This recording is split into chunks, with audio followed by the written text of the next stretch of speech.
Bueno, jóvenes, buenas tardes. Quizás sea la última clase, no hay garantías. Pero bueno, un poco estábamos acá ya en la última etapa. O sea, podríamos decir lo siguiente. A partir del año 1950, un grupo de economistas de la región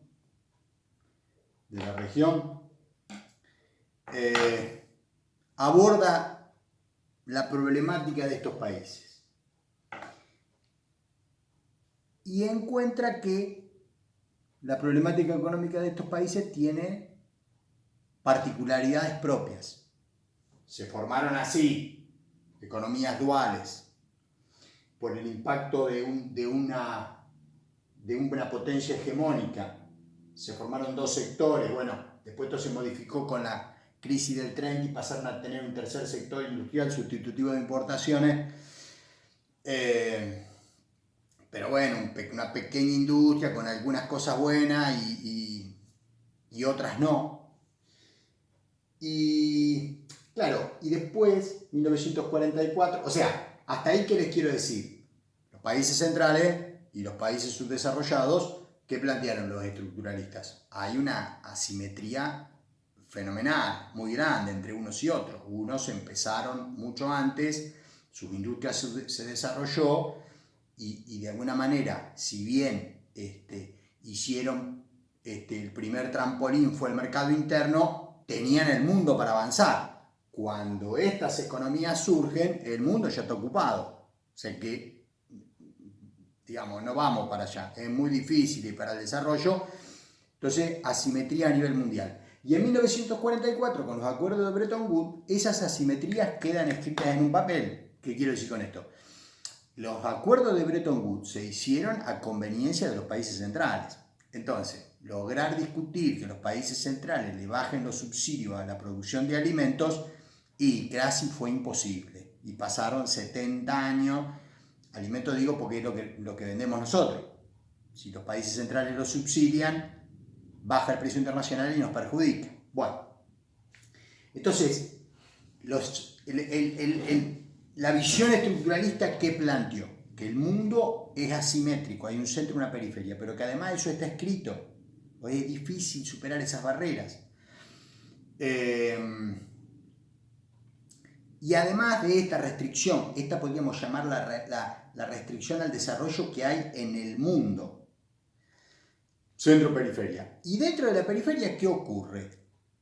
Y ocurre, plantearon los estructuralistas, que los países que generan cierta masa de recursos, esa masa de recursos termina siendo invertida en las actividades que son altamente rentables, o sea, las primario exportadoras, y es muy difícil que haya suficiente inversión en las otras actividades industriales, con lo cual se reafirma, si uno deja libremente funcionando el mercado, se reafirma y se profundiza el perfil primario exportador. Entonces,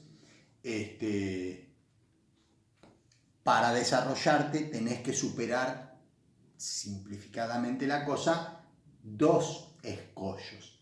El de la desigualdad externa, por eso centro y periferia, y el de la dinámica interna, que hace que el excedente o la riqueza que se genere se acumule en los sectores primarios exportadores y se reafirma ese perfil productivo. Y bueno, para que la industria avance y se diversifique la economía y todo eso, no alcanza con el libre mercado, algo hay que hacer.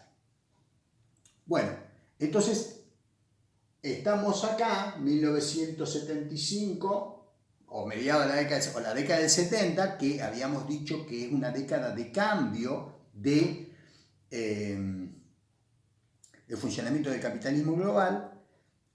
Fundamentalmente lo que dijimos ahí fue que después de una etapa productiva, de capitalismo productivo, nos encontramos con una situación de salida del patrón oro del dólar, crisis del petróleo, la aparición de los tigres asiáticos que venden productos industriales muy baratos, O sea, la industria del mundo central ve disminuidas sus ganancias. Periodo conocido como en la década del 70 como de estanflación en el mundo central. Y entonces el capitalismo sufre una serie de modificaciones. Preeminencia del capital financiero sobre el productivo, esto se sale del patrón oro del dólar, se desregulan los mercados financieros y los activos financieros pasan a tener una importancia fenomenal. Y en el plano productivo, para bajar costo de producción, cambio tecnológico mediante y y caída de los costos de transporte, muy importante también, dan como resultado que ahora es factible producir un producto, una parte en un lado, otra parte en el otro, otra parte en el otro, y después ensamblarlo y armarlo y terminarlo de armar en algún lado donde el costo de la mano de obra sea muy barato. Entonces los capitales productivos, en el plano productivo, los capitales productivos, bueno, hay un gran desplazamiento hacia el sudeste asiático y un poco para graficar la situación, yo les he dicho, acá está ocurriendo la revolución industrial hoy en día. Entonces tenemos un país como China que compra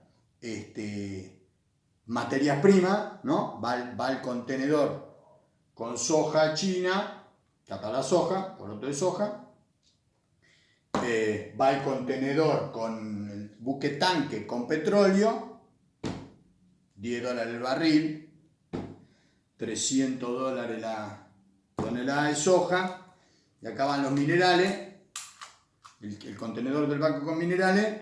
¿Dónde va todo eso? Acá.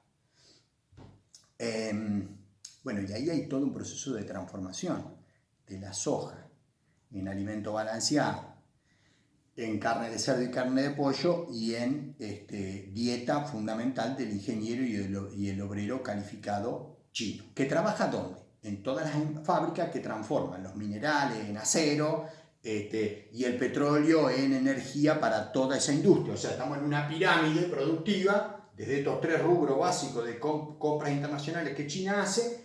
Entonces, con la participación de distintas empresas que producen parte, insumos, transforman materias primas, y también hay una intervención del Estado a favor de la capacitación de la mano de obra,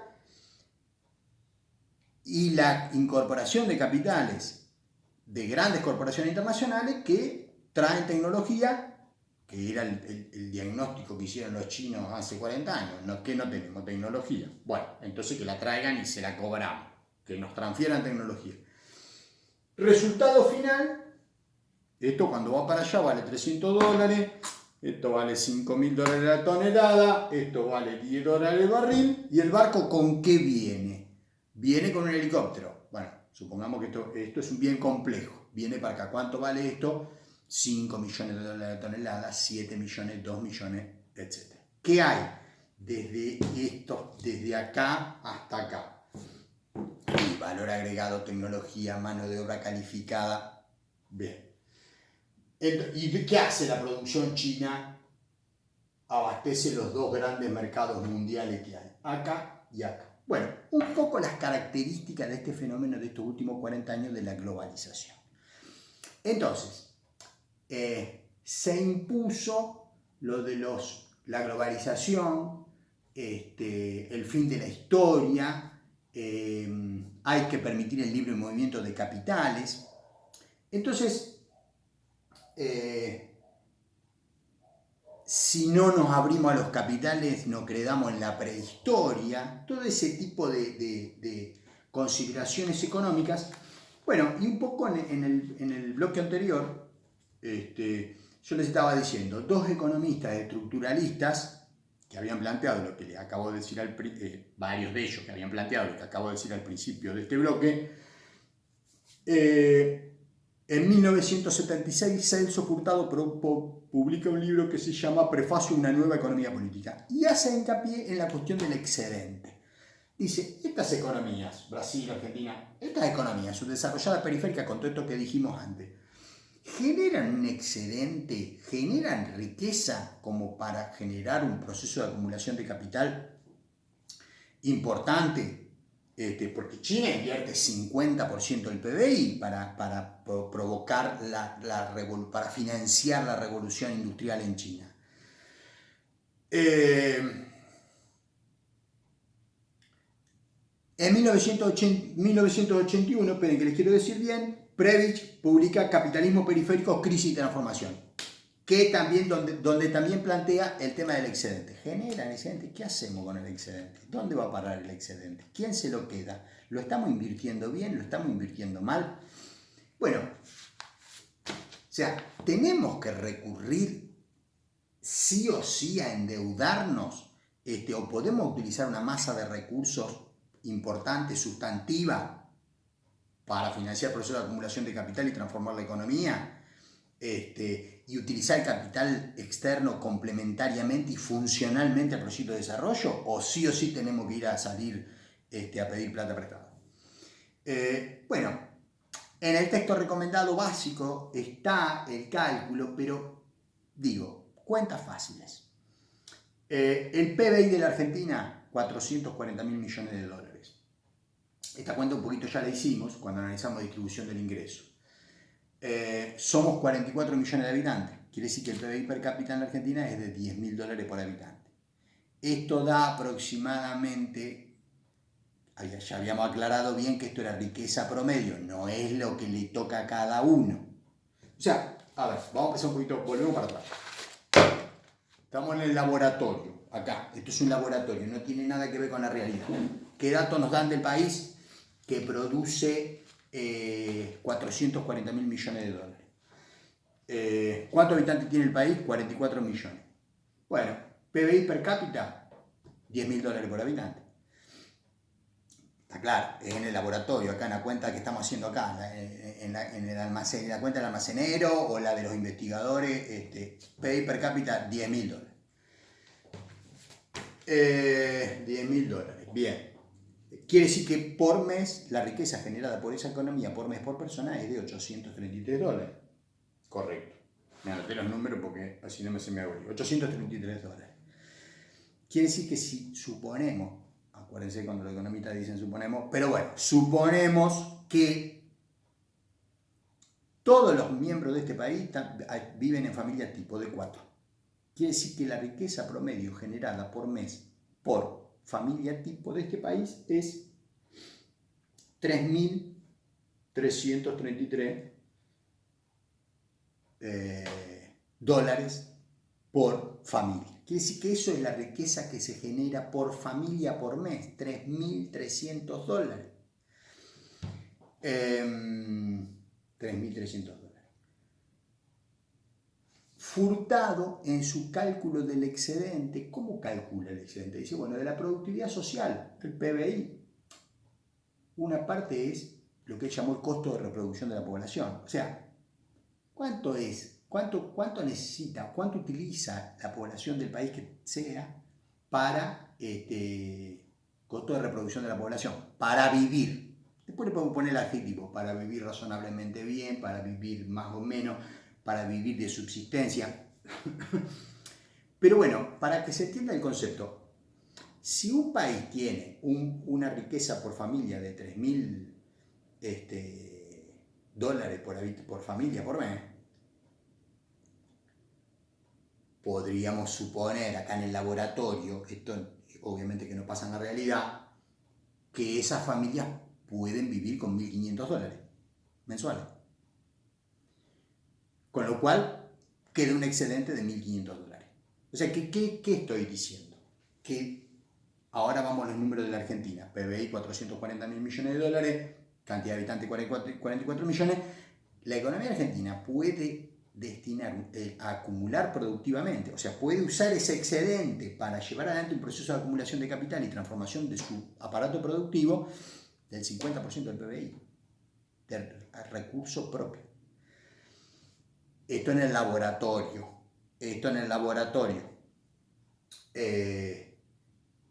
En la realidad todos sabemos que las familias del país no ganan 3.000 dólares por mes o no ganan ni siquiera los 1.500, que es lo que necesitamos para comprar esa canasta para el costo de reproducción de la población.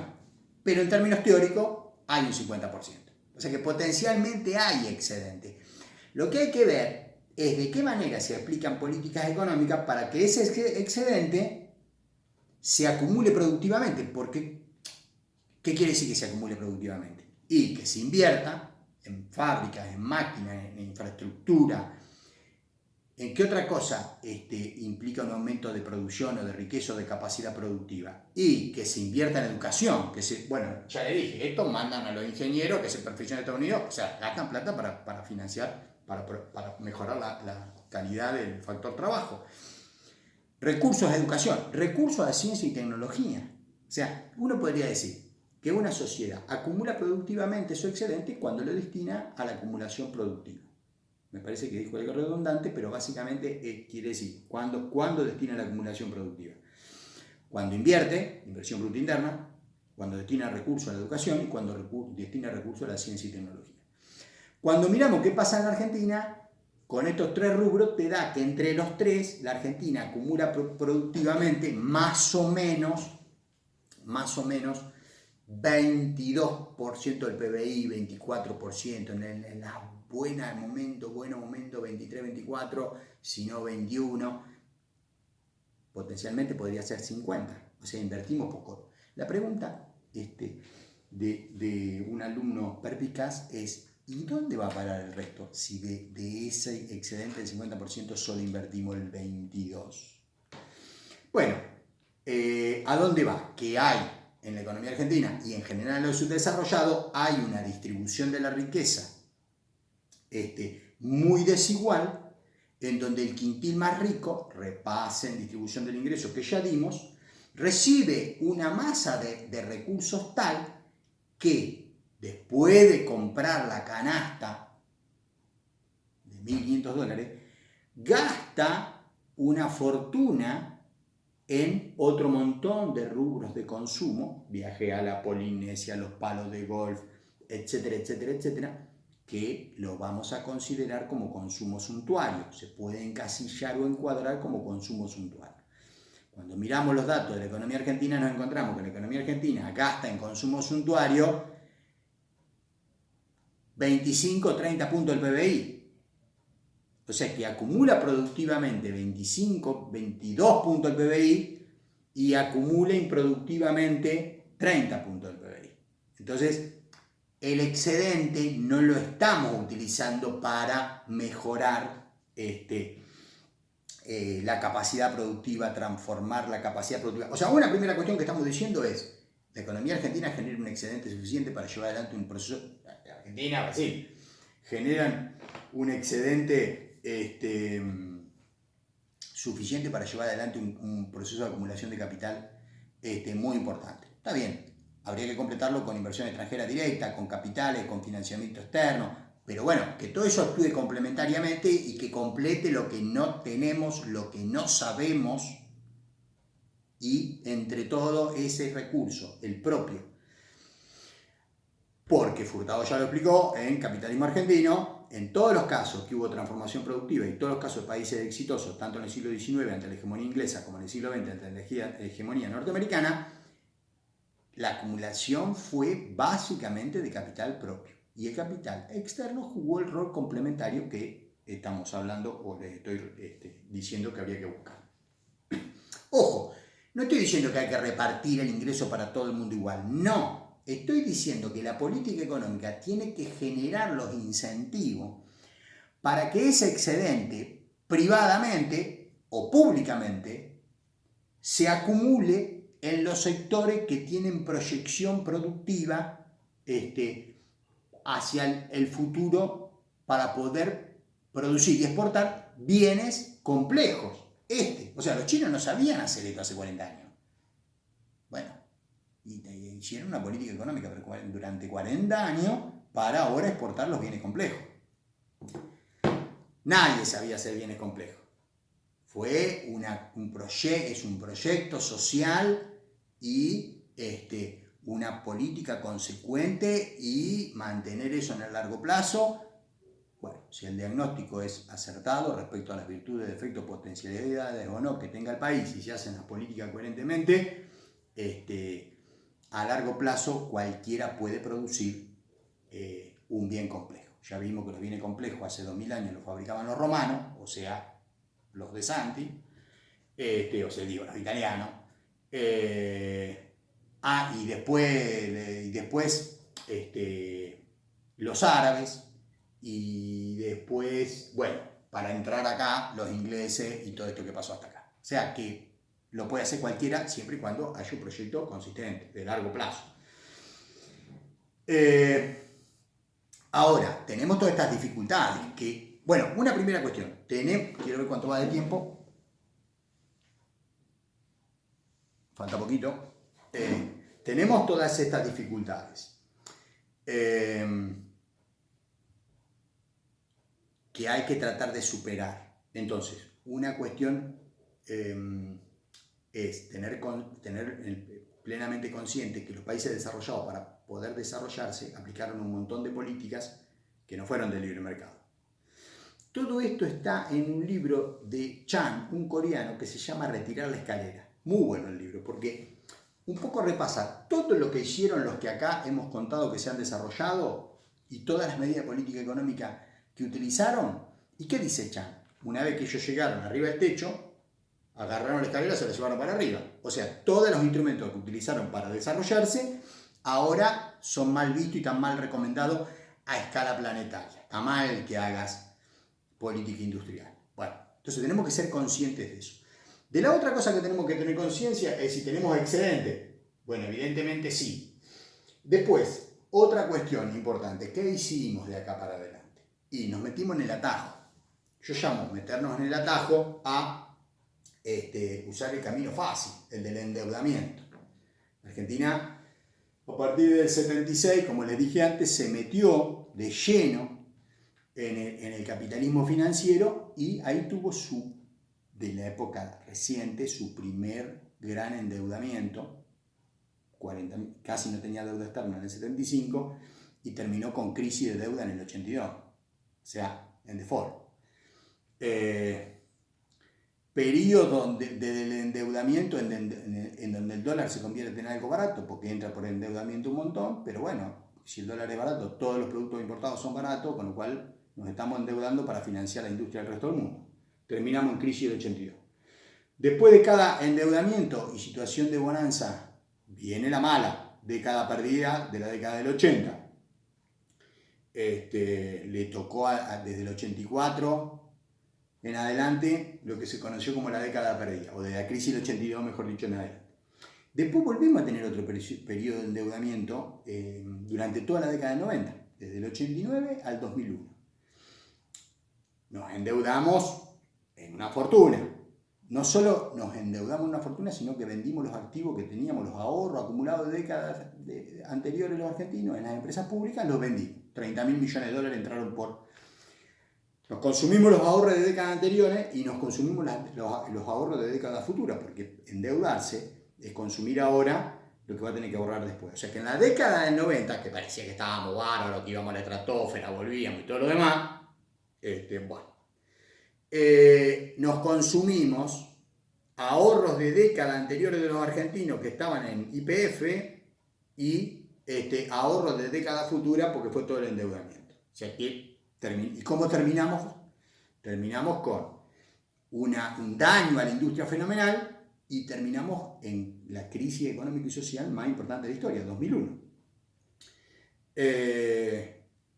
Bueno, el tema de quedar endeudado además tiene otro colorario, que es que después vienen y te monitorean y te dicen si lo que estás haciendo está bien o está mal, pero naturalmente que todo eso viene a cuento de lo que quieren cobrar los acreedores, que no necesariamente es lo que le conviene al país para desarrollarse.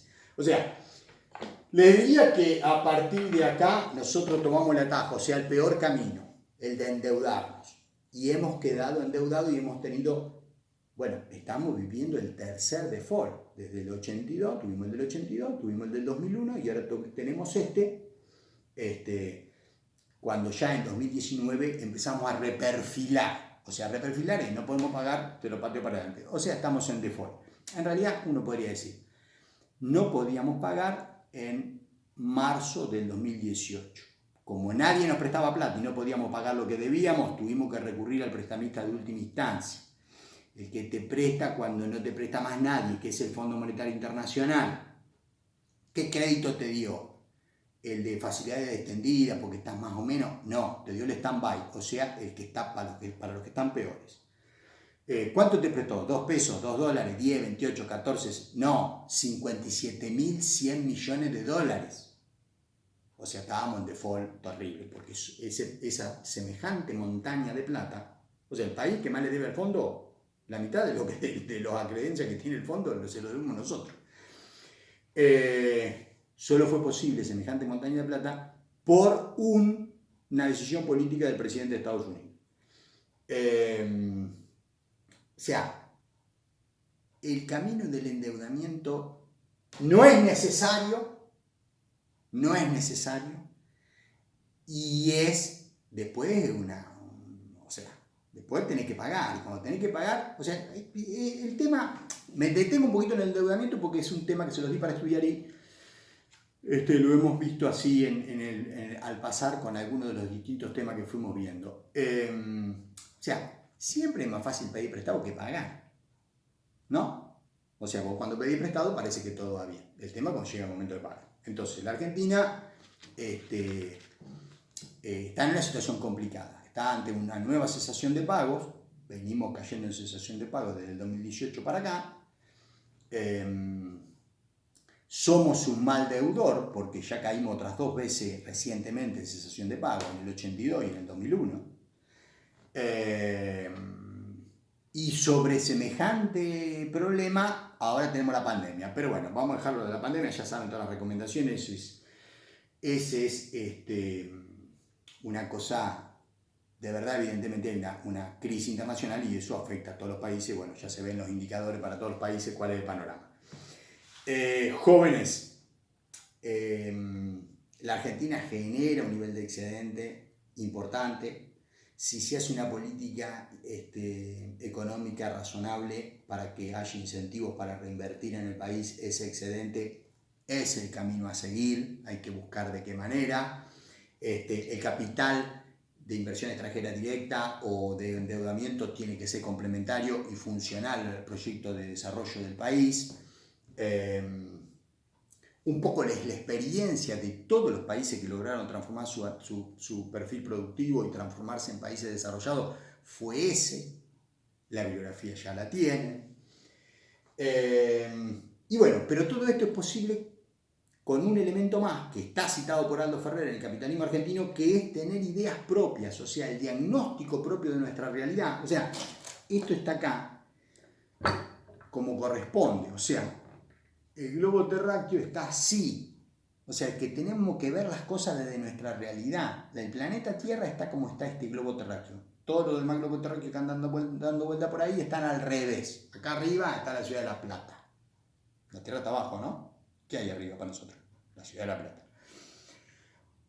Esto, que es así efectivamente, pero es en el sentido que lo que tenemos que hacer es pensar las cosas desde nuestra realidad y ver cómo se pueden superar. Un diagnóstico, tener claro para dónde va el mundo y de qué manera podemos aprovechar nuestras potencialidades, nuestras capacidades y ser consecuentes de acumular en esos sectores donde tenemos potencialidades y capacidades para llevar adelante un proceso de desarrollo económico y poder vivir en un país más equitativo, más igual, donde la gente pueda vivir en base a su trabajo, que sea un trabajo formal, con todas las coberturas y seguridades correspondientes. Bueno, la bibliografía ya está y el tema con esta quinta intervención, bueno, el resto queda por ustedes para sus inquietudes personales.